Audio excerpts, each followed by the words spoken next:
Mga kababayan, ma'am sir, this is Jam, the Filipino channel ang inyong pong lingkod. So today is October, April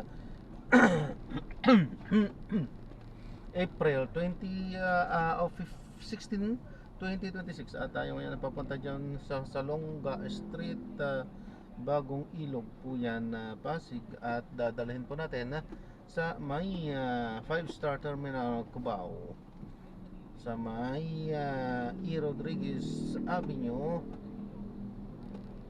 sa may Cubao po yan, E. Rodriguez Cubao. Okay, so magbabalik po tayo mamaya unti po pag nakuha na po natin sila. Disclaimer lamang po ang content po natin ay kalsada at hindi ang passenger, kaya naman sakali man po na may marinig kayo mga pangalan ng lugar, pangalan ng tao, pangalan ng organizations, government o private man yan, ay wala pong kinalaman ng channel na ito at wala pong pinapangkulan. Lahat po ng pinag-uusapan dito ay pawang dito lamang po yan sa loob at wala pong pinapatungkulan sa labas. Okay po, magbabalik po tayo mamaya konti pag nakuha na po natin sila. Ako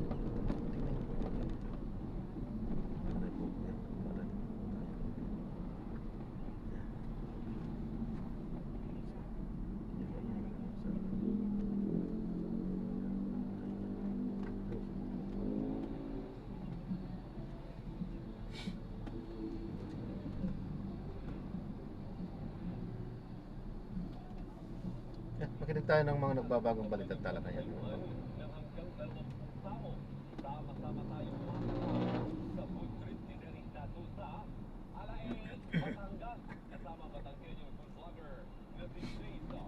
Thank you for your interest.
Oo.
Sarado.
Walang koneksyon sa national security, peace and order o pagharang sa mga iligal na aktibidad ang paggamit sa higit 69.7 million pesos na confidential funds ng Office of the Vice President noong Disyembre 2022.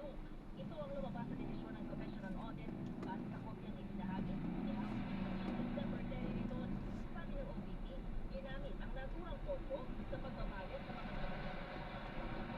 paggamit o fraud sa mga nagbigay ng confidential information tungkol sa ginagawa nilang surveillance at monitoring activities. Giit ni Vice President Sara Duterte sa petition for review, patunay ng tagumpay nito ang kawalan ng untoward security-related incidents o banta sa mga aktibidad at programa ng OVP. Pero ayon sa COA, dapat ay may detalyeng magpapatunay na kailangan at makatwiran ang paggastos para sa pabuyan ng mga informante.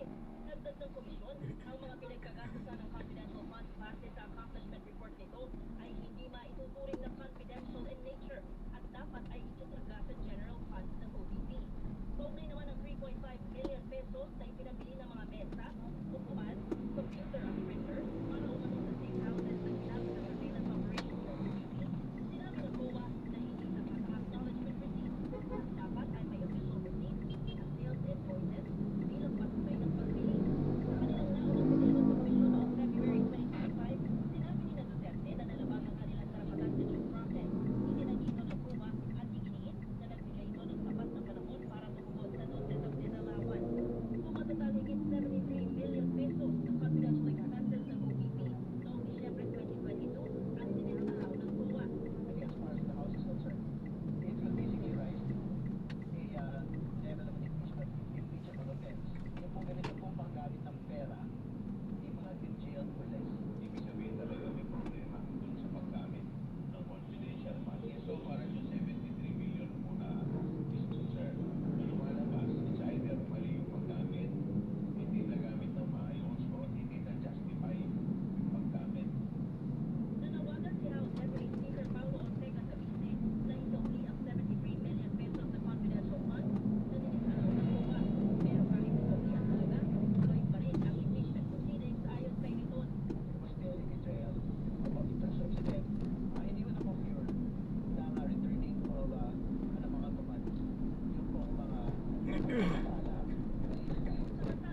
Bayad pa din. Ang DPWH kasama ang Department of Education para saan nila ay record-breaking na classroom construction.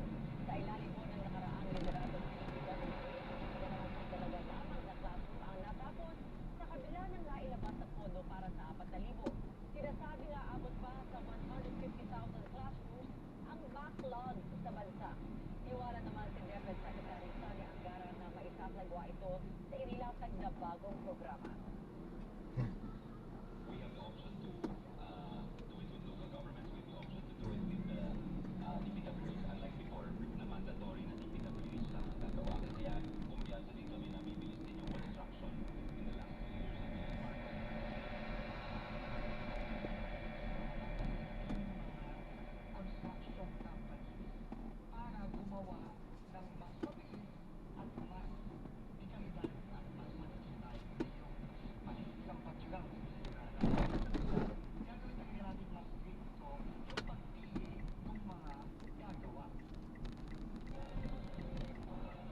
Formal ng inendorso ng Presidential Communications Office sa Department of Justice ang pag-iimbestiga laban sa 3 vlogger o social media accounts na nagpapakalat umano ng maling impormasyon tungkol sa kalusugan ni Pangulong Ferdinand Marcos Jr.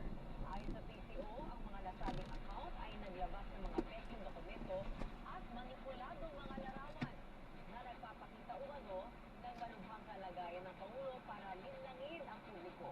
Ayon sa DOJ, ang mga hakbang na ito ay bahagi ng Oplan kontra fake news sa isang kasunduan sa pagitan ng PCO, DOJ at DICT para masugpo ang pagkalat ng maling impormasyon.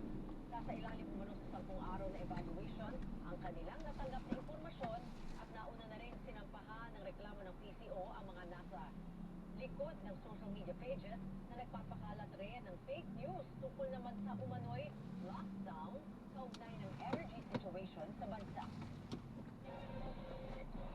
Iniimbestiga na ng Armed Forces of the Philippines ang posibleng pagkaklason sa mga sundalong Pinoy na nakaistasyon sa Ayungin Show. Kasunod dito ng insidente kung saan may natuklasang cyanide malapit sa BRP Sierra Madre. Ayon sa tagapagsalita ng Philippine Navy for the West Philippine Sea, si Rear Admiral Roy Vincent Trinidad. Sa barko ng China, ang namataan ng mga tropang Pinoy, halos 200 yarda lang ang layo mula sa nakasadsad na barko ng bansa noong October 2025. Itinagli rin ni Admiral Trinidad ang paratang ng Beijing na gawa-gawa lang ang pagkakatuklas sa cyanide. Higit niya noong nakaraang taon pa na kumpiska ang kemikal at isinapubliko lamang matapos sumailalim sa pag ating pagpanahon. Patuloy na magbabalita, maglilingkod at magbabantay. Kasama ng KTV, kapitan ng mga broadcaster ng Pilipinas, ang oras. Minuto, makalipas sa alas 1.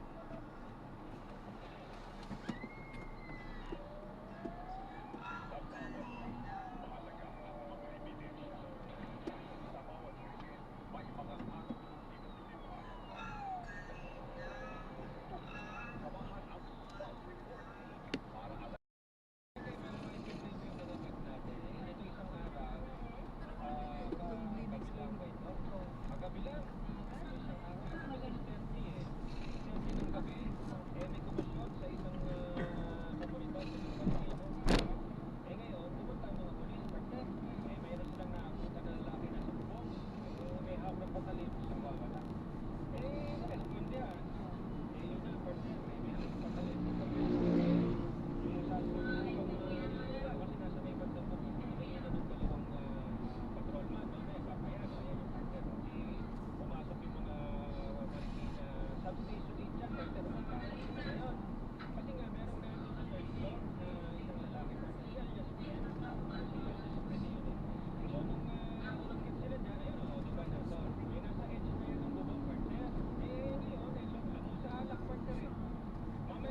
Sino yan? Wala.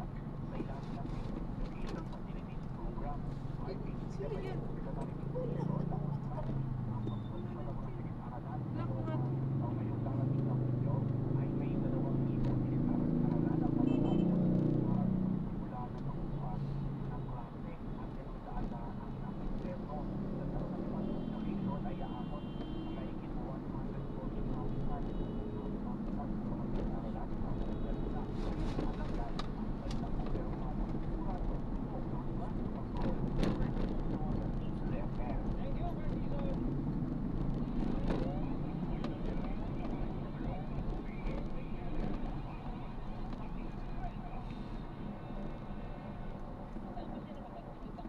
Thursday kasi ngayon, April 16. Kaya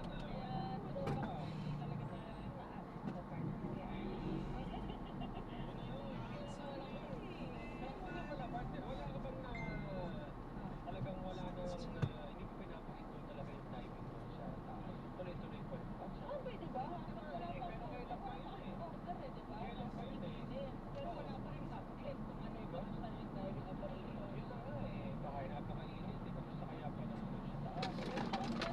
Partner eh, nung ilang buwan pa na nag-isip na ito driving operation sa taal. Di pa naman nag-isip sa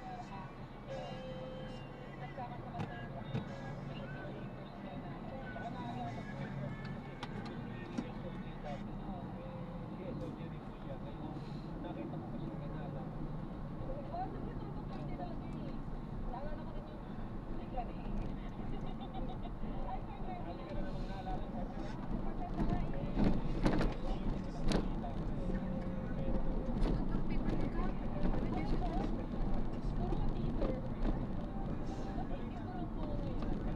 Puro nga teaser. Teaser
ang puro yun.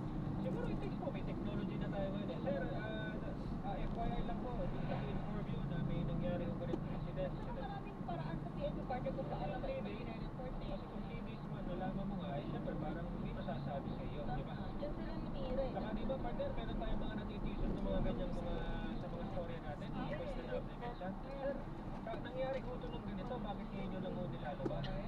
Di ba? For transparency, lalo yung mga sensational cases. Pag hindi ka magtataka ka rin eh, di ba? Bakit ngayon nyo lang mo ito nilabas? Di ba? Uh, Eh well, yun yung iniimbestigahan ngayon kung anong dahilan. Eh ang paliwanag, hindi siya paliwanag at ang kanya nagsiraan ng may nasira sa kanila, kaya hindi agad na ipaabot kasi yung internet at ang ginagawa pagpapadala ayun na nga, pwede nga, pwede naman yun text ang eh. punto ng PNP Pwede naman sa text. ibang paraan para ipadala yung report what happened. Ay, naku, marami magkapag-usap maya-maya lang. Kabilang na po dyan yung kagatan ng na binanggit ni Buckner Jeff kanina. Oy, ano, partner, respeto yan. Tsaka saludo tayo sa dalawang kay patrolman na hindi, Paner, tsaka kay patrolman na kaso, tinan mo na, para tama. Sa Sotona, kay Patrolman Jerry sa Sotona, at kay Patrolman Jerry pa rin. Maximum tolerance, partner yun, ha? Napaka-example talaga ng maximum. Kinagat ka na, partner, dito, ha? Diba? Tama. Sinamahan mo pa sa ospital, 4 na oras, nag-pentok pa kayo, inaalam mo talaga anong problema. Ay, naku, alamin pa natin yan kung bakit ba siya nangagat. Ano bang problema Eh, niya? sasabihin mo mamaya kay... Okay, hihingi tayo ng mga paalala.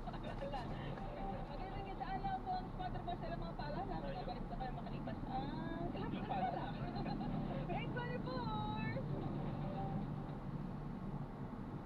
Jeff Cabanas at Marlene Matienzo sa Reports. Basta AM TCNN. And it's a total playtime entertainment. Born for happiness. Umubo, higa, hindi na pinatatagal. Ilabas ang ginawa. Plemex Forte Capsule. Ang Plemex Forte Capsule ay gawa sa natural na labundi. Tumutunaw at nagpapalabas ng plema. At dahil nasa blender bag, madaling bibili. Easy to carry, easy to drink. Yun paswal po, but easy dahil may Plemex Forte Capsule. At labundi, Plemex. Vitex with an M is the generic name of Plemex Forte. Symptoms persist, consult your doctor. Tanggal ang plema, tigilan mo po. Maluwag ang pag-ina sa Plemex Forte. Pakenda lang yung 320. Plemex Forte. Para daw may grab. May barya po kayo sa 1,000. Wala po.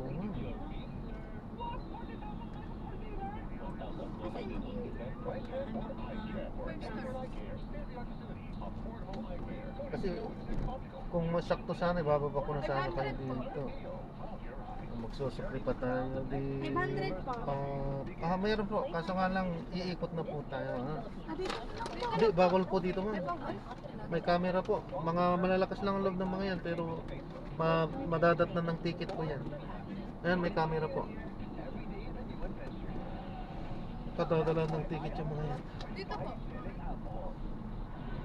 Bawal po dito. Ikot na lang tayo, May. Kasi,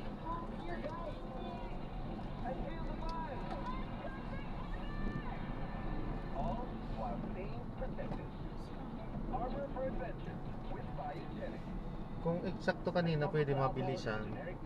Para hindi, ano. Pero magsusukli pa tayo. Matagal yun. Kaya possibility mapitikan tayo dyan. Biogenic. Isopropyl alcohol is the generic name of Biogenic. If symptoms persist, consult your doctor. Mas pinaka-exciting at mas besides, pinaka- sobrang harap din kasi dito sa Cebu. The Secret of Health. The Secret of Health.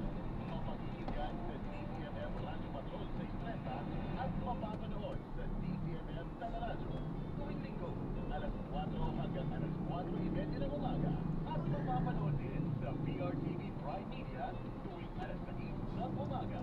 Kaya tutong na sa dagdag kalamang pagkalusugan sa programang The Secret of Health. Atin sa inyo ng Yes to Health Incorporated at napakatulong Sandon Plus Go. Basta AM TCNN. Kasama sina Jeff Caparas at Marlene Matienzo. Handang magsiyasat, magmulat at magbuyag ng katotohanan. Mga reports. Nakapalit po ang spot report sa oras mo na 8:01 sa Saka. Nakapalit po si Marlene Padierno. Tatanong po siya, Caparas, nagbabalik po kami makalipas sa ilang paalala. At maghingi ng paalala. O yun na, partner, marami kang tanong kanina eh. Ito nga, partner, kanina nga naibigyan na natin ng kaunting background yung nangyari dyan sa Marikina. Yun nga, pag-responde, sa ikatlong palapag yung partner may bahay doon. Dyan sa Barangay Marikina Heights. Yan, Miyerkules, partner, kahapon lang pala. Kahapon nga lang, 6:30 PM nangyari to. Di, responde ngayon ng mga pulis kasi tinawagan sila na may nagwawala ho rito. Hello, pulis. Marikina, may nagwawala ho ditong lalaki na Bigyan nyo na lang ko ng 20, ma'am. Kung para bigyan ko kayo ng responde ngayon. 320. 200, no? Ito, inabutan nila partner si Alias Rose. Ayun, nagwawala nga. May patalim, partner. Ngayon, tinanong natin kanina si Patrolman, yung dalawa, partner, yung responde. Si Patrolman Jerry Paner, saka si Patrolman Jerry Sasotona. Tinaimingan nila, partner, makausap yung kapatid. Binabayo yung mga ay, doon na. Sinepohan nila. Nagpambuno sila at kinagat niya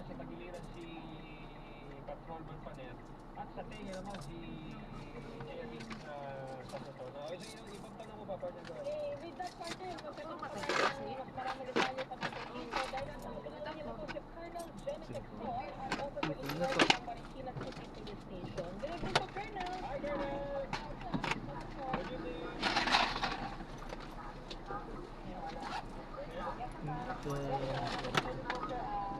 Double check mga gamit po.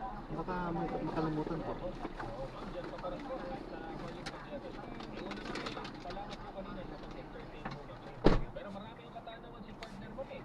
Bakit ho nangagat? At bakit tila malakas? At ano ho yung ininom partner? Bakit ang lakas? Dalawa ilang